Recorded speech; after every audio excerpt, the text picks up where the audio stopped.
Muy buenas tardes, esto es CNN Redacción desde México, edición especial de Navidad. Bienvenidos. Gracias por compartir su tiempo con nosotros. ¿Cómo celebra? ¿Cómo conmemora estas fiestas de 2021? Muchos de nosotros agradeciendo por la salud, por el trabajo, porque podemos encontrarnos y celebrar con los nuestros. No baje la guardia, porque seguimos en pandemia. No hay un ambiente de cero riesgo, aun si estamos vacunados. Y le invito a ver en la próxima hora algunas de las historias de esperanza, de superación y solidaridad que encontramos en este complejo 2021. Y comienzo por la que nos recuerda a una pareja de peregrinos en Belén que pedía posada, un lugar donde pudiera nacer su hijo.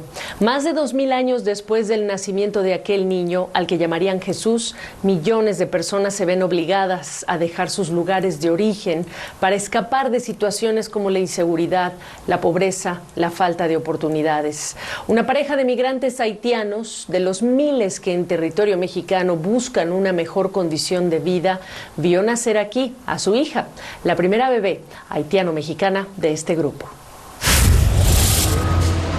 Desastres naturales, pobreza y una situación política y social convulsa. Esta es la constante en Haití desde hace décadas. Una realidad que a muchos mexicanos les parece distante, pero que es el detonador para que miles de personas decidan huir de este país caribeño en busca de una vida mejor. Pero lo cierto es que esta realidad convive cada vez más entre los mexicanos, pues las calles de varias ciudades del país son ya testigos de una migración creciente de haitianos de todas las edades. Algunos de estos migrantes ya tienen hijos nacidos como mexicanos. ¿De dolor? ¿No? Muy bien. Con respecto a la migrante, es una paciente femenina de 35 años de edad. Llegó en el transcurso de la noche, aproximadamente 10 de la noche, a solicitar la atención médica porque venía en trabajo de parto. Se valoró, se ingresó y dio alumbramiento por parto en el transcurso de la madrugada, teniendo una nena de 40 semanas de gestación, pero sexo femenino. En Juchitán, Oaxaca, Carlín Luis, en su paso por territorio mexicano, dio a luz a una bebé que nació en perfectas condiciones, de acuerdo con el médico. Sus padres son haitianos. Ambos son migrantes en espera de resolver su situación legal. Sin embargo, la pequeña ya es una ciudadana mexicana con todos los derechos que establece la Constitución. ¿Cuál es tu nombre? La cuestión de la atención es por servicios de salud del estado de Oaxaca. Tenemos instrucciones de nuestro secretario de salud de brindar la atención a los migrantes y dar la atención de manera gratuita. Las caravanas migrantes que cruzan el territorio en búsqueda del sueño americano se han convertido en una constante en México. Y de acuerdo con la Comisión Mexicana de Ayuda a los Refugiados, los haitianos provenientes tanto de su tierra natal como de otros países a los que habían emigrado antes, como Brasil y Chile, conforman uno de los grupos más numerosos entre quienes solicitan refugio y asilo en México, pues muchos de ellos deciden quedarse en el país ante las dificultades que enfrentan para inmigrar hacia los Estados Unidos. Hay una barrera en el lenguaje ya que ellos hablan portugués y francés, entonces esta situación nos limita un poquito más en el interrogatorio. La mayoría de los ciudadanos provenientes de Haití llegan a México después de cruzar 11 países, 11 fronteras que para ellos merece la pena cruzar con todos sus peligros, con tal de huir de la situación de violencia y pobreza en su tierra natal. Muchas mujeres huyen con sus hijos y muchas están embarazadas. Y mientras la situación de las madres migrantes, como Carlín Luis, está en un limbo legal, cada vez más bebés nacerán con la ciudadanía mexicana, una situación que representa nuevos retos para los países de acogida. Para CNN, Cristina Ávila Cesati. Durante la administración del entonces presidente Donald Trump, Estados Unidos adoptó controversiales medidas para contener la migración irregular. Una de ellas llevó a la separación de familias de migrantes que debieron esperar mucho tiempo para reencontrarse. Es el caso de Sandra Ortiz y su hijo Brian. Ya reunidos nuevamente, pueden recomenzar lejos de la violencia de la que huyeron en el estado de Michoacán. Brian Chávez, de 18 años, y su mamá Sandra Ortiz, de 48, caminan abrazados por uno de los parques de California, tratando de recuperar el tiempo que les fue arrebatados, luego de haber sido separados hace más de 3 años. No, ya no lo voy a decir. Ya no quiero volver a pasar por lo mismo. La separación de esta familia oriunda de Michoacán, México, se dio en la frontera San Diego-Tijuana a finales de 2017, cuando intentaban pedir asilo en Estados Unidos tras haber huido de la violencia en su tierra natal. Ortiz fue deportada a México y a Chávez se le permitió vivir con su hermano mayor en California. Esta es una de miles de familias inmigrantes cuyos miembros fueron separados en la frontera sur de Estados Unidos durante la administración de Trump, quien en 2018 puso en marcha la controvertida política de cero tolerancia, que resultó en la separación de al menos 2.800 niños inmigrantes de sus padres, según datos del gobierno. Una separación que a esta madre de 4 hijos dice que le quedará marcada para siempre en su memoria. Nunca se me va a olvidar. Cuando yo estaba en prisión, yo les preguntaba, yo quiero saber de mi hijo, y nunca me decían nada. No me decían dónde lo tenían ni nada. Al instante es un shock que te da porque no sabes ni cómo reaccionar, de que simplemente estás haciendo, oh, ya nunca la vas a volver a ver, solo despídete, y ni siquiera te dejan despedirte bien. Tuvieron que pasar 3 años y medio para que madre e hijo se volvieran a abrazar en el mismo cruce fronterizo donde se habían dado el abrazo de despedida. Llevaba unos globos, llevábamos flores, un cartel, y pues llegué con mucha felicidad, muchas ansias de poder volverla a ver. Estábamos atentos a que cruzara la puerta, y de repente cuando la vio, mi hermana gritó y todos corrimos a abrazarla, a reencontrarla. Muy bonito. ¿Qué sintió? Es más, para mí fue como un sueño y todavía a veces los veo y creo que no es cierto, pero fue muy bonito el reencuentro. A mí me gustó mucho y sentía mucha felicidad. Este reencuentro familiar forma parte de las primeras reunificaciones establecidas por un decreto del presidente Biden que busca reunificar a familias que fueron separadas durante la previa administración. Yo le quiero dar muchas gracias al presidente por hacer esto que está haciendo con las personas que nos quitaron los niños, y ojalá que también pueda ayudar a más familias a que se reunifiquen, porque le vamos a estar eternamente agradecidos. Durante los años que estuvieron separados, Chávez cuenta que ha sabido aprovechar el tiempo. Dice que ya obtuvo su residencia legal permanente en Estados Unidos a través del proceso de la visa juvenil y que ya aprendió a hablar inglés. Me gradué de la high school, me gradué un año antes, me gradué a los 16. Cuenta también que ahora trabaja para una organización en California que se dedica a ayudar a jóvenes inmigrantes que se encuentran detenidos en centros de detención de inmigración, mientras que su mamá, por ahora, cuenta con una visa humanitaria de 3 años, según le dijo a CNN su abogada de inmigración. ¿Tú qué quieres estudiar? Yo quiero estudiar medicina, quiero estudiar ser enfermero. ¿Y usted, mi señora Sandra? Pues yo no sé qué quiero hacer. Cuidar a sus hijos, quererlos mucho, ¿no? Aquí estarás apoyando. Gonzalo Alvarado, CNN, Riverside, California.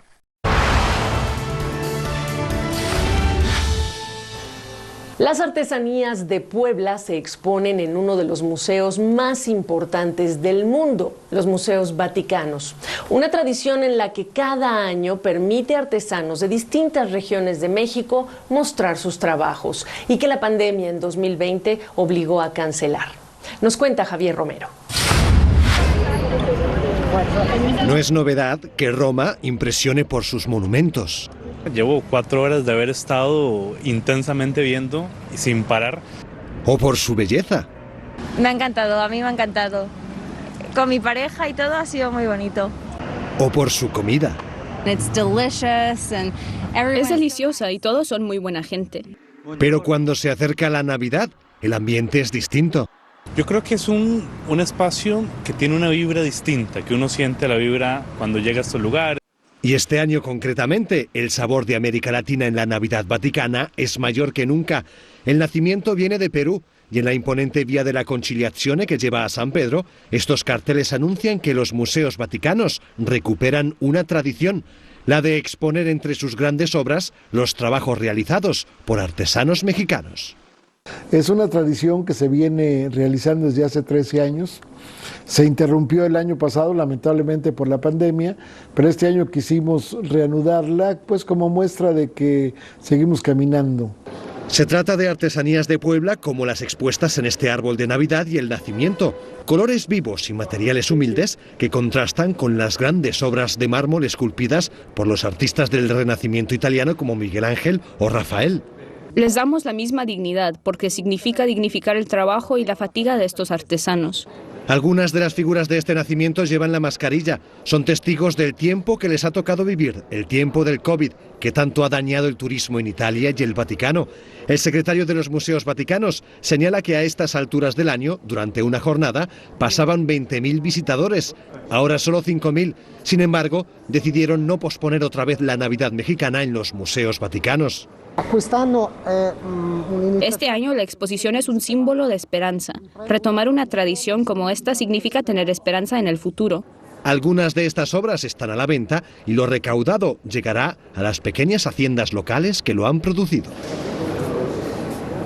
La pandemia ha impedido que muchas personas puedan venir hasta aquí para contemplar los tesoros que hay aquí dentro. Sin embargo, México ya vuelve a tener su pequeño espacio en los museos vaticanos.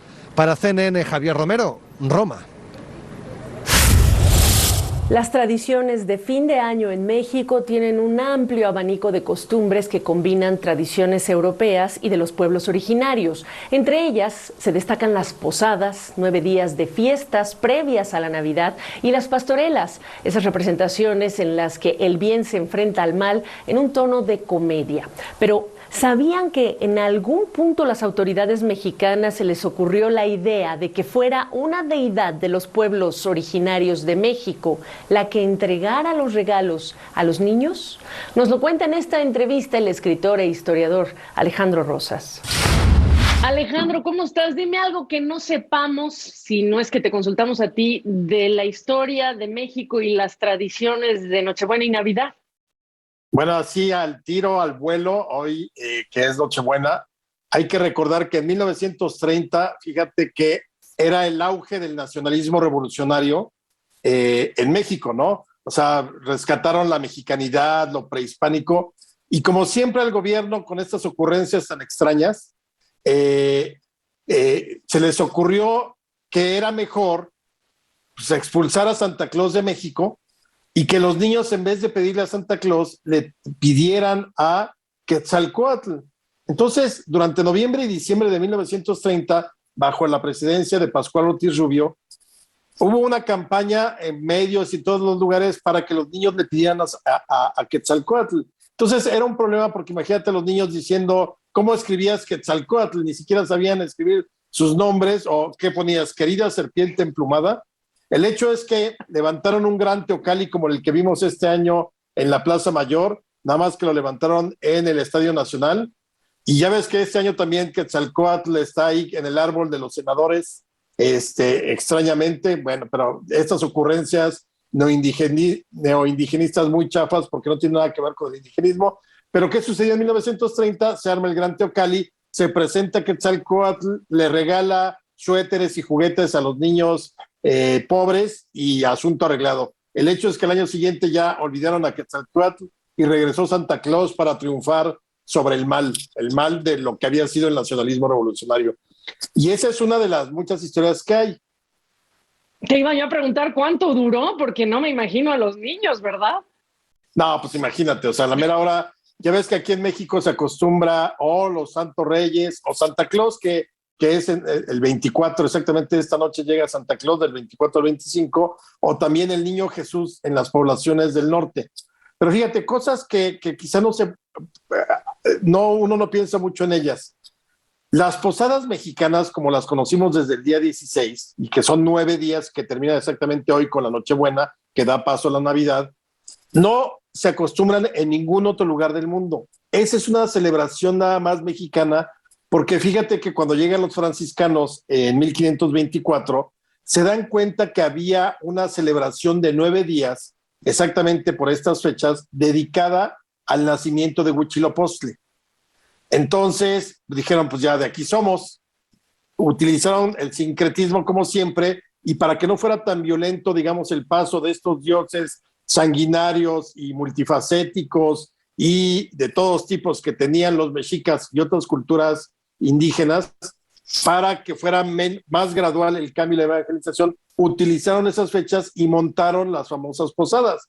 Entonces, lo que aquí conocemos con las posadas, originalmente estaba dedicado al nacimiento de Huitzilopochtli. Obviamente, la mamá de Huitzilopochtli, que era Coatlicue, pues no iba pidiendo posada, ni había el señor San José, ni nada por el estilo. Esa es otra historia que otro día te contaré, que es muy bonita también. Pero ahí tenemos las posadas. Luego, cosas también que se utilizaron mucho y que llegan hasta nuestros días, por ejemplo, la pastorela. Estas representaciones para vencer al mal, porque es la seducción del mal a través del diablo, que no quiere que lleguen los pastores al pesebre, etcétera.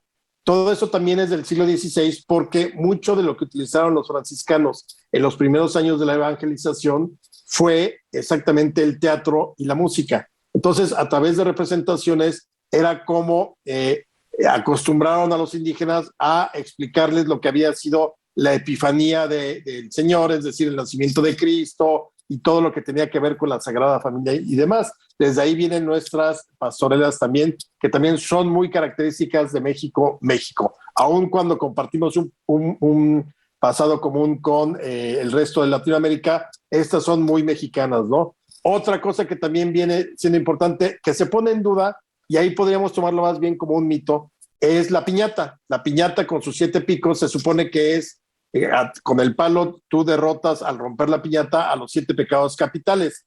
No, yo no sé hasta cierto punto si ya es una leyenda posterior o si tiene que ver, pero creo que viene perfectamente al caso, porque al final son piñatas exclusivas las de estrella que ves ahora en esta fecha y ya no vuelves a ver otras. Ahora las nuevas piñatas con picos son las del coronavirus, pero esa es otra historia, ¿no? La comida es parte fundamental de las celebraciones. Es alrededor de la mesa donde las familias comparten historias y crean nuevos recuerdos. También es a través de la comida como se preservan las tradiciones y parte de la riqueza cultural de los pueblos.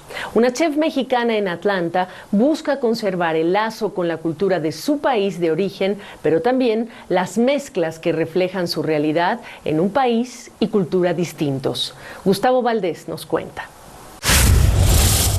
Pero sí, este es nuestro jardín chiquito aquí. Es una granja urbana en el área metropolitana de Atlanta, donde Marisela Vega cultiva una variedad de hierbas. Cuando tengo mis hierbas propias, yo puedo hacer mis frijoles con epazote. Y verduras. Mira qué bonitos se miran los chiles. Hasta las flores tienen un propósito culinario. Luego las hojas las voy a freír y las voy a poner en una tostada de frijoles. Ingredientes que convirtieron a Vega en una de las chefs más reconocidas e innovadoras de la ciudad, con recetas que cuentan su historia familiar. Somos de Guanajuato y de Guanajuato nosotros sembramos mucho maíz, siempre éramos campesinos. Habla de sus padres, quienes emigraron a California, donde ella nació. Eventualmente se mudaron a Georgia, lugar en el que encontró su profesión al combinar su amor por la cocina con las tradiciones familiares. Para conservarlos y ojalá en el futuro, para la próxima generación, poder compartir estas recetas. Como lo han hecho muchos otros antes que ella, según documentos históricos. This is 19th century. A los que llamaremos recetarios, que son parte de una creciente colección de la biblioteca de la Universidad de Texas en San Antonio. Guajolotes en mole poblano. Tenemos más de 2,000 recetarios mexicanos en nuestra colección de libros raros. Stephanie Knoll es la encargada de la colección, que, según dice, es la más grande de este tipo en Estados Unidos. Tenemos libros que datan de 1789. Muchos de ellos están escritos a mano y documentan la mezcla de recetas europeas con los ingredientes del Nuevo Mundo.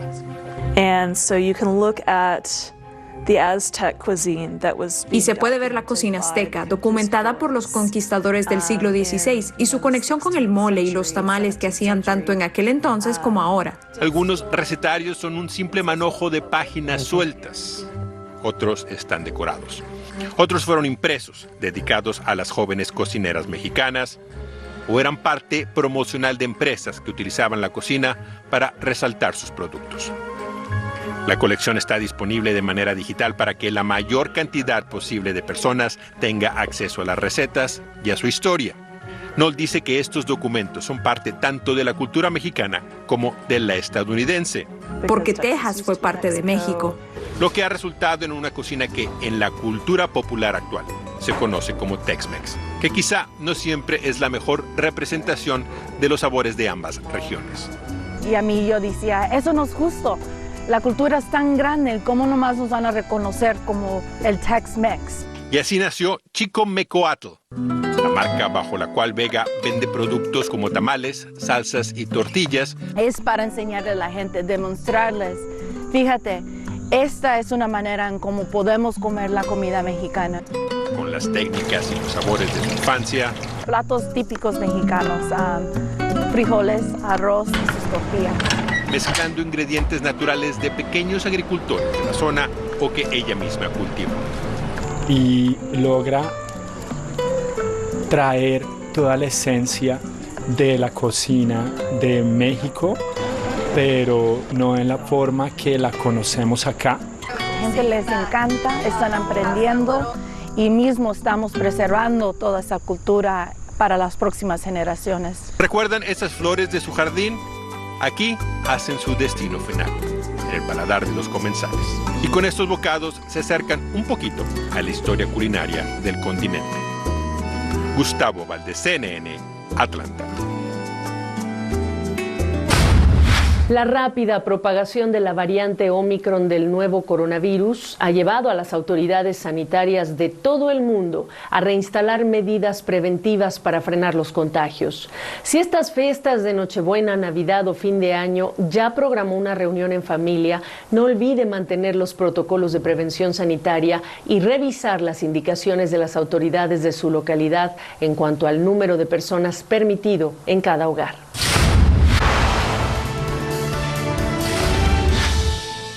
La llegada de las vacunas contra COVID-19 han representado una esperanza para el mundo en medio de la pandemia. Sin embargo, para muchas personas la falta de acceso o de familiaridad con la tecnología significó también un obstáculo para obtener la inmunización. Una adolescente mexicana de 12 años se percató de ello y con su computadora y mucha empatía logró que unos 500 adultos mayores se registraran para recibir la vacuna en una población de Coahuila, una acción que le valió un reconocimiento internacional. Si el corazón se midiera por acciones, quizá esta niña de 12 años lo tendría un poco más grande que otros. La pandemia y la ingente necesidad de que sus abuelos fueran vacunados la llevó, dice, a una misión que al inicio ni ella misma sospechó. Al principio mi abuelo era el único que se quería registrar, mi abuela no, porque tenía miedo, pero después yo la registré. Entonces después de eso se me pasó la idea por la mente, ¿los ayudo o no? Y así fue como comenzó todo. Durante varias horas sentada frente a su computadora y tras muchos problemas para acceder al sitio, logró registrarlos en un censo que se realiza en México para poder obtener la vacuna contra el COVID-19. Ahí fue cuando pensó que también podría ayudar a otros adultos mayores que, como sus abuelos, viven en el ejido Albia, una pequeña población de cerca de 240 casas ubicada en el norteño estado de Coahuila. Puse en la página de Facebook de aquí del ejido, anuncié por el megáfono y así fue como la gente se empezó a reunir. Su madre dice que así se empezó a correr la voz y muchos llegaron para pedirle su ayuda. Le traía su gel antibacterial, su cubrebocas, traía gel para dar, traía su mesita y un banquito, que es el que tenemos ahí en nuestra casa. Fue entonces que Ivette Camila pensó que podrían hacer un poco más, considerando que estas personas no tenían los recursos para trasladarse al centro de vacunación. Pero como eran cerca de 500 personas, el vehículo familiar no fue suficiente. Muchos no tenían dinero ni con qué pagarlo. Entonces, pues, yo conseguí 2 donadores. Además de los donantes, consiguió el apoyo de las autoridades responsables de la vacunación para que los adultos fueran trasladados en autobuses y no tuvieran necesidad de hacer fila. Algunos de ellos reconocen que sin su ayuda, quizá no se hubieran vacunado. Estábamos tristes porque pensamos que no nos iban a vacunar e incluso ya después andábamos bien contentos. Ella no vio nomás por su familia, sino vio por toda la comunidad. ¿Qué pienso? Pues que Diosito nos la mandó, gracias a Dios, porque sin ella pues nosotros no nos la hubiéramos puesto. Ivette Camila es una niña que habla con voz baja, pero sus acciones han sonado fuerte en su comunidad. La edición mexicana de la revista Forbes la incluyó, como dice su mamá, entre millonarias, empresarias y deportistas, como una de las 100 mujeres más poderosas del país. Un nombramiento que dice la llena de orgullo, aunque su verdadera satisfacción pareciera que está en otro lado, en ese pequeño ejido donde considera aún hay muchas cosas por hacer. Ayudar siempre a las personas, tener más empatía. Krupskaya Lee, CNN, Ciudad de México.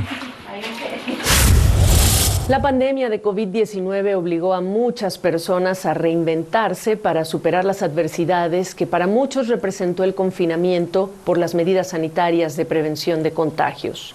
El sector del espectáculo fue uno de los más afectados por la cancelación de conciertos y por el cierre de espacios para los artistas.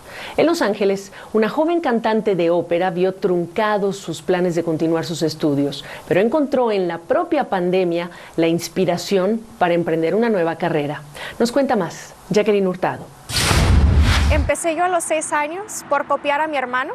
Angie Villela aún recuerda el día que descubrió su amor por la música. Entonces, mi mamá me vio un día tocando el violín cuando mi hermano estaba en la escuela y me dijo, ¿de dónde aprendiste a tocar así?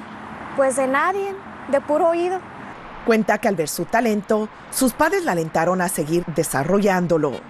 Y pues empecé a ver estas muchachas vestidas de charro, con su botonadura, vestidas de mariachi con sus sombreros, y yo me enamoré. Se enamoró tanto de la música que a los 8 años pisó su primer escenario junto a un grupo de mariachi, y fue allí donde descubrió su potente voz. Bajando por el sendero. Y supe desde ese instante que me encantó el escenario.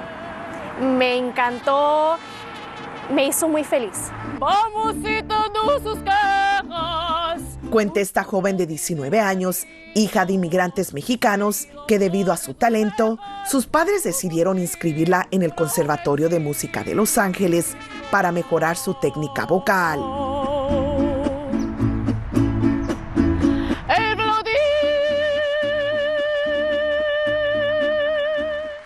Años después, recuerda que comenzó a participar en competencias y obras de ópera en todo el mundo. Pero llegó la pandemia y todo cambió.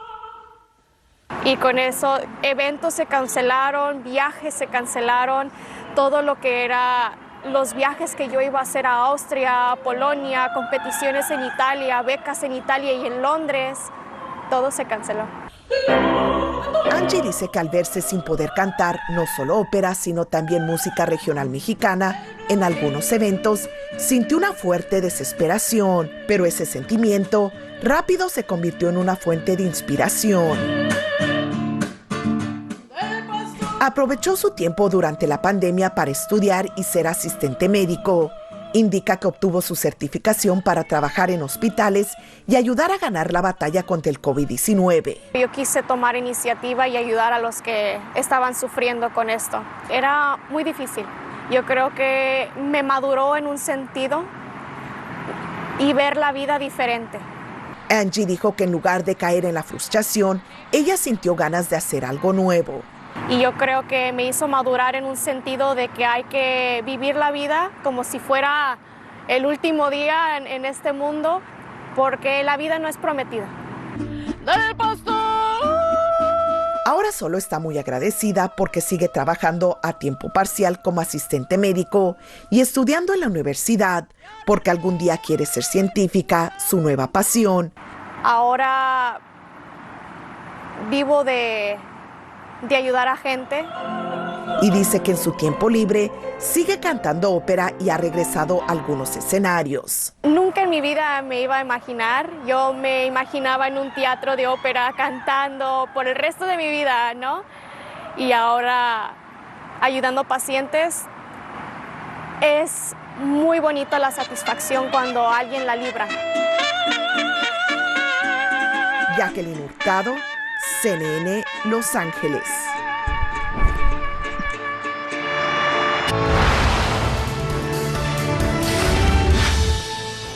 Las reuniones familiares volvieron este año después de un 2020 en el que se redujo severamente el número de personas con quienes celebrar en reuniones en casa. Pero ¿cómo aprovechar la nueva oportunidad de estar juntos? Se lo preguntamos a Ingela Camba, psicoanalista y coach sistémica de equipos. Ingela, y uno de los temas que mucha atención ha generado o división de opiniones es el de las vacunas y el del COVID. Lo hemos visto, anti-vaxxers, etcétera, y en nuestros propios miembros de la familia también hay opiniones divididas. Preguntarte cómo manejar este tipo de temas en una noche como la de Nochebuena, el Año Nuevo, en estas fiestas, sin quizá hacer una autocensura, pero sí compartir, porque al final de esto se trata, ¿no?, de compartir.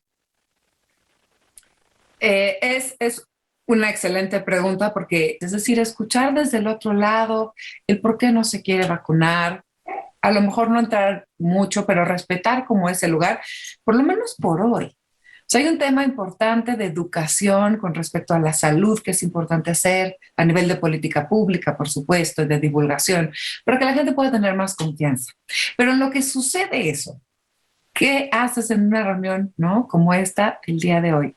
Y te diría que son temas donde quizá no es necesario entrar, a menos que uno de verdad tenga ganas de entrar en conflicto, porque está garantizado. Si vas a hablar de ese tema, está garantizado que vas a estar en conflicto. Y lo que hoy necesitamos es una tolerancia donde saber que a pesar de pensar diferente, podemos estar juntos.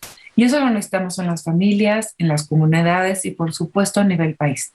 Saber que podemos pensar diferente, pero que eso no nos tiene por qué mantener separados.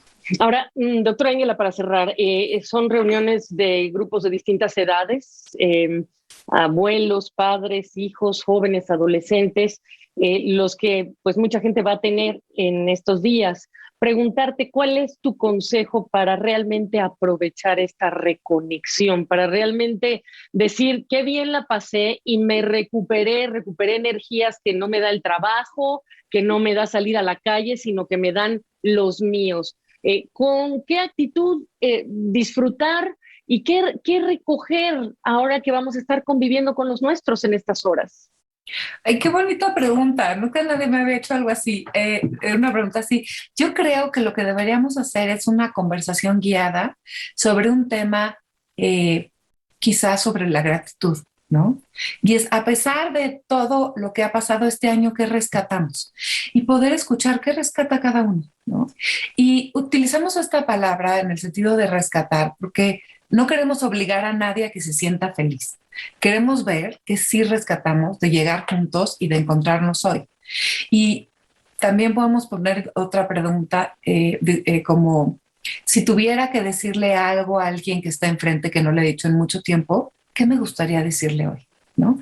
Y hacer ese intercambio a lo mejor de pares, porque no se puede hacer en toda la mesa, depende del grupo, pero es que me gustaría decirte hoy que no te he podido decir todo el año. Entonces, esta conversación solo puede traer lo más importante a la superficie, que es el lazo que nos mantiene juntos y que hace que nos queramos reunir. Por lo tanto, también me parece que acabas de tocar un punto que es no tener expectativas, no, es decir, estar abierto, porque tener expectativas también nos puede generar desilusión, ¿no? Sí, mira, los ideales son de las cosas, y no estoy hablando del ideal de justicia y honestidad, ¿no? Ideal de resolver problemas con la familia, ideal de cómo voy a encontrar a mi mamá, mi abuela, mi tío, mi prima, mi hermano. Exacto, porque por ejemplo, y esto, ¿no? En el caso de tener papás que son, o mamás mayores, padres mayores de edad, uno siempre espera que estén vitales como la Navidad anterior y a lo mejor ahora los encontramos más cansados, o irritables, o menos alegres o de los dispuestos de lo que están siempre. Y eso nos duele y nos preocupa. Y entonces ya empezamos con, híjole, pues hoy no es un buen día para mis papás. Y como que empiezas a generar un círculo que finalmente es vicioso para el resto de la reunión. Y solamente pensar que si llegaron, qué maravilla que hayan llegado, que están ahí en la mejor manera o en la única manera que llegaron a presentarse y eso aprovecharlo y verlo, ¿no? para no dejarnos caer en el ánimo, ¿no? Y para no también pensar que la comida y la música es un lindo acompañamiento, pero que tampoco es la columna principal. Entonces, si se quema la pierna de jamón, está salado el puré de papa, o el ponche quedó dulce o tiene demasiado tejocote, no importa, sino que alguien lo cocinó para uno o lo cocinaste por uno. Y entonces es ese intercambio el que hace que nuestro encuentro sea realmente importante. Escalar el Everest, la montaña más alta del mundo, es el nuevo reto de Rafael Jaime, un alpinista mexicano que perdió la vista cuando tenía 18 años. Ya hizo cumbre en el monte Denali, el pico más frío de América del Norte, y también ascendió el Aconcagua, en la cordillera de los Andes. Según dice, su discapacidad no ha sido un obstáculo. Por el contrario, asegura que le ha permitido apreciar la vida de una manera diferente. Estaba diciendo. Rafael Jaime es un atleta paralímpico que descubrió su pasión por escalar montañas una tarde de domingo al subir el pico de Orizaba, el volcán más alto de México. Pues esto es algo que quiero hacer toda mi vida. Perdió la vista a los 18 años por un cáncer del nervio óptico, pero eso no lo desanimó. Por el contrario, después de eso, no hubo obstáculo que no venciera ni meta que dejara sin cumplir, según asegura este joven mexicano de 32 años. Mi ceguera creo que se convirtió en la gran oportunidad para hacer cosas de manera diferente, para aprenderme a conocer, para que de manera irónica pudiera aprender a ver el mundo, aprender a conocer a las personas y, ¿por qué no?, a ver un proyecto de vida que podía forjar basado en sueños, en pasión, en compromiso, en determinación, en disciplina. Con el tiempo, esa determinación le permitió escalar algunas de las montañas más altas de cada continente. Después de 9 días. Para él, su mayor desafío fue subir el Denali, la cumbre más gélida de América del Norte, junto con un amigo con quien formó un equipo de expedición desde hace varios años. Una montaña que tardamos 24 días para poder llegar a su cumbre, con temperaturas de menos 40 grados centígrados, vientos de hasta 70 kilómetros por hora, gestionando los pensamientos, la comida, el esfuerzo físico durante tanto tiempo. Creo que fue una experiencia increíble, además de las cuestiones que hay que sortear allá, avalanchas, las bajas temperaturas, los riesgos. Además del montañismo, a Jaime también le gusta practicar otros deportes. Es maratonista, le encanta la natación, hace ciclismo y en sus ratos libres imparte conferencias sobre desarrollo humano y liderazgo. Tengo más de 8 años dando conferencias por México, Latinoamérica y España. Efectivamente dando conferencias de desarrollo humano, de liderazgo compartido, trabajo en equipo y bueno, esto también me ha dado la gran oportunidad no solamente de contar historias, no solamente de retar, incentivar o motivar personas, sino también de conocer grandes historias. Rafa Jaime Jaramillo y Luis Álvarez. Pero este atleta de alto rendimiento quiere seguir poniéndose retos en su vida. Por eso se ha propuesto subir el Monte Everest, el punto más alto de la Tierra, en enero de 2022.